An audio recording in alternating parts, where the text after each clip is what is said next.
यहाँ पे स्कीम है कि 60 पर आलू के पराठे, आलू पनीर के पराठा आप खा लो तो एक वाटर कैंपर, यहाँ पे मैगी प्लेट पर कटोरी। एक महीने में 60 पराठे खाते हो एक कैंपर मिलेगा जो 8 से 900 की रेंज में है, और 100 कुल्हड़ की चाय पर एक केतली का सेट है 1100 रुपए का, और 6 कटोरी है 80 मैगी खाने पर, और वो भी एक महीने के अंदर, एक मंथ। हम आपको व्हाट्सअप कर देंगे, आपका नंबर लेके व्हाट्सअप कर देंगे आपको। ये जगह कौन सी है? जगह ये मेरठ मोदीपुरम बड़ा बिजलीघर A to Z कॉलोनी के सामने। ये स्टोरी है एक एंटरप्राइजिंग बंदे की जो एक ढाबा चला रहे हैं और ऐसी प्रमोशनल स्कीम चला रहा है। ये जो एंटरप्रेन्योरशिप चल रही है ना, ये आई थिंक इसका एक बहुत बड़ा नमूना है। एक्चुअली मैं मतलब अच्छा लगता है कि ऐसे जब आप ढाबे पे आते एक हो, रोड साइड ढाबे पे एक ऐसी स्कीम चल रही है और this is basically to create loyalty. Exactly very amazing thing है एकदम। तो आ जाओ और खा लो। हाँ खा लो, अरे एक बार में नहीं खाना ना, महीने में आप जाते हो, रोज अप डाउन करते हो, रुक के खा लो, 2 पराठे सुबह खाओ, 2 पराठे शाम को खाओ, हो गए 60 पराठे। 60 पराठे महीने में? हाँ महीने में खा लो। अरे आराम से खा लो यार, आओ और एंजॉय करो पराठे, आराम से खा लो, कोई दिक्कत नहीं। हर्षिल का सफ़र घर से कुछ 470 किलोमीटर का था और करीब 250 किलोमीटर उसमें पहाड़ी रास्ता था। और यही सोच के हमने प्लान बनाया, 11 बजे घर से निकलेंगे, 4 बजे तक ऋषिकेश पहुंचकर 2 घंटे रेस्ट करेंगे वहाँ पे ताकि उजाला हो जाए, और उजाला होने पर हम उत्तरकाशी की तरफ निकलेंगे। ये प्लान था।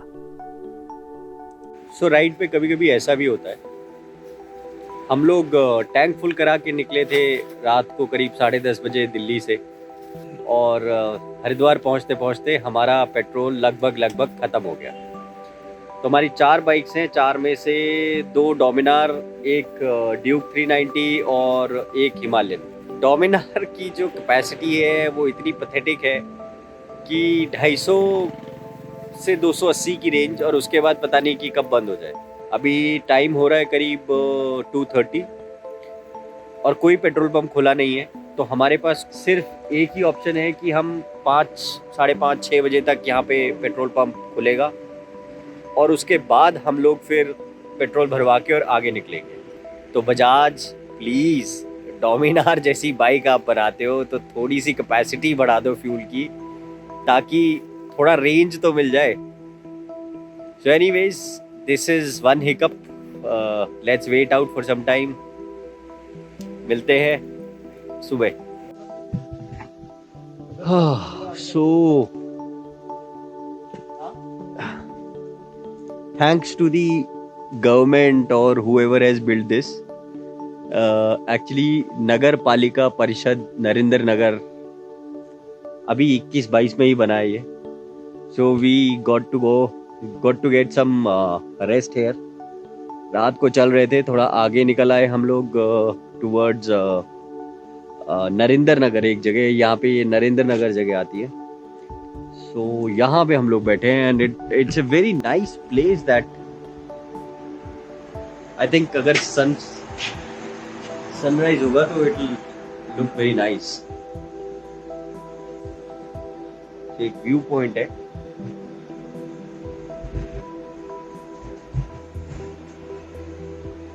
वो वहां से सन शायद निकल भी रहा है,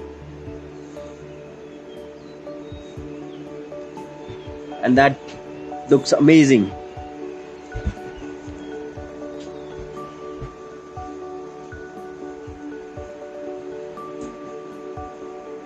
और ये अपने 2 महारथी जो हैं सोए पड़े हैं, और एक सोने के कगार पर है।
के पास की रोड इतनी खराब थी कि कैमरे के लेंस के ऊपर पूरा धूल ही धूल आ गया था, और ये मुझे रियलाइज़ नहीं हुआ जब तक हम रुके नहीं।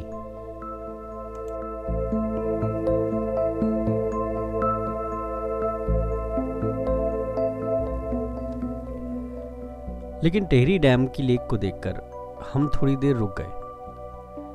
इतना बड़ा स्ट्रक्चर, इतना अच्छा लुक, तो सोचा थोड़ी देर तो यहाँ पे रुकना बनता है। 10 किलो वाले को 10 किलो मिलेगा, और अगर मेरे 30 नाली और 25 नाली में डूब में गए तो मुझे भी 10 किलो मिलेगा। मतलब जो मेरी बची हुई जो मेरी कुछ 40 नाली से ऊपर जो चल रही है उसका जो है वो बात नहीं।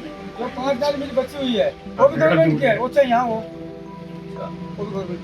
हाँ, 40 नाली से 40 नाली से 50% ऊपर नीचे मिली होगी वो मेरी होगी, अन्यथा तो अगर नहीं होगी तो ऐसे बहुत कम लोग हैं गाँव में, मुश्किल से 1-2 परिवार होंगे, इससे फायदा। यहाँ ऐसे ही हम कुछ ड्रिंक वगैरह पी रहे थे तो दुकानदार से बात होने लगी, और उससे बात करके बस एक ही चीज़ याद आई, विकास की मीनारें अक्सर किसी की बर्बादी पर बनती हैं।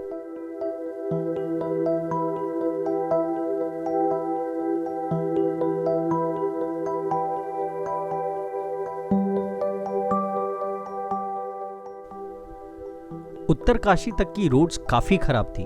जगह जगह पे हुई लैंडस्लाइड की वजह से काफ़ी जगह टूटी हुई थी, लेकिन उत्तरकाशी क्रॉस करते ही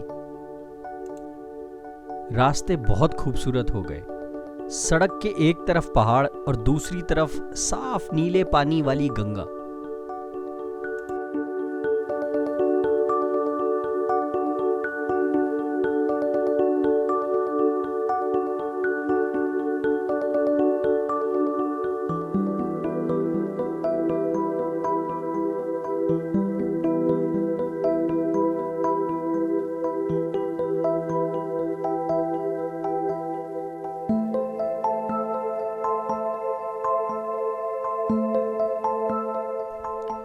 और ऐसे रास्ते पे चलते हुए ही हमें एक वाटरफॉल दिखा, जो बेसिकली डैम की तरफ से निकाला हुआ एक पानी का आउटलेट था, जो वापस आके नदी में मिल रहा था।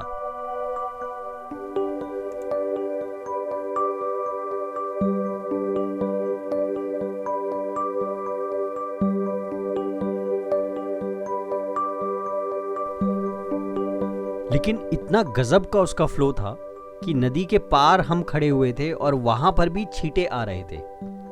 बहुत ही खूबसूरत नज़ारा था, और कुछ देर तो रुकना बनता था।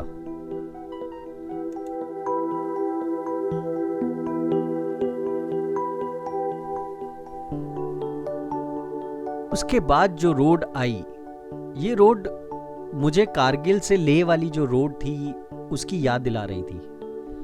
रोड हालांकि बहुत अच्छी नहीं थी, लेकिन वैसे ही जैसे उस तरफ था लेह के पास, एक तरफ पहाड़ दूसरी तरफ नदी, दोनों के बीच में रोड चल रही है। बहुत ही अमेजिंग व्यू था।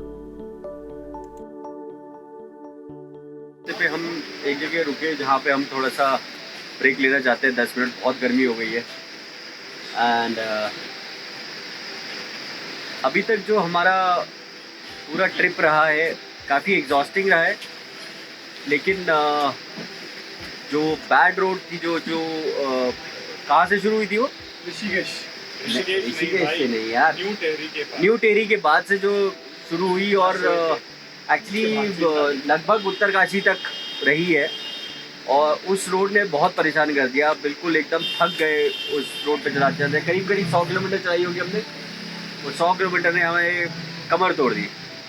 खैर, anyways, we are hoping that there will be some very good views, so hope to see some nice ones. So keep watching, see you on the road.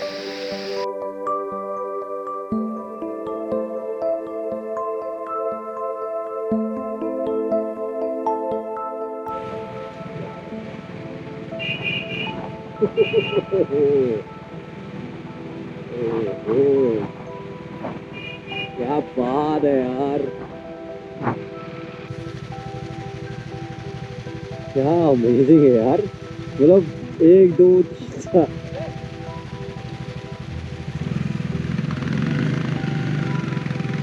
Uttarkashi के बाद रास्ता काफ़ी खूबसूरत था।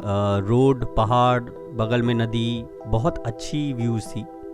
लेकिन थकान ज़्यादा होने की वजह से शायद हम एंजॉय नहीं कर पा रहे थे और काफ़ी ज़्यादा हमारे ब्रेक्स हो गए थे। हम 5 लोग थे, 5 में से कोई ना कोई रुक जा रहा था क्योंकि थकान बहुत हो जा रही थी।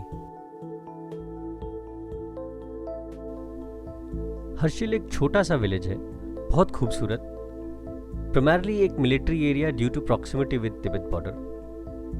यहाँ पर मेरी उम्मीद से कहीं ज़्यादा भीड़ थी। सारी जगह जो हमें ठीक लगी वो सारी बुक थी।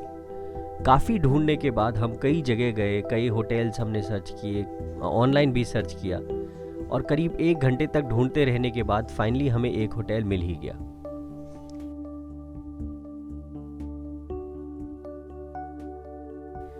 हर्षिल दूसरी जगहों से थोड़ा सा डिफरेंट था बिकॉज़ यहाँ पे बड़ा कलरफुल सीनरी थी, घरों पे पेंटिंग हुई हुई थी और वो जो नॉर्थ ईस्ट वाला इन्फ्लुएंस है वो यहाँ पे दिखता है, जो तिब्बत वाला इन्फ्लुएंस होता है वो यहाँ पे दिखता है। सो बहुत खूबसूरत लगा ये हमें।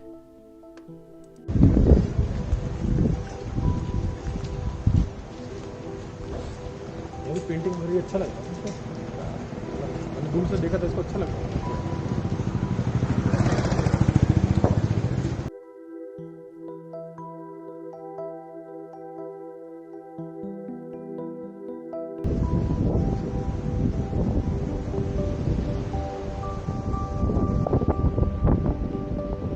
वो देख कितनी अमेजिंग लग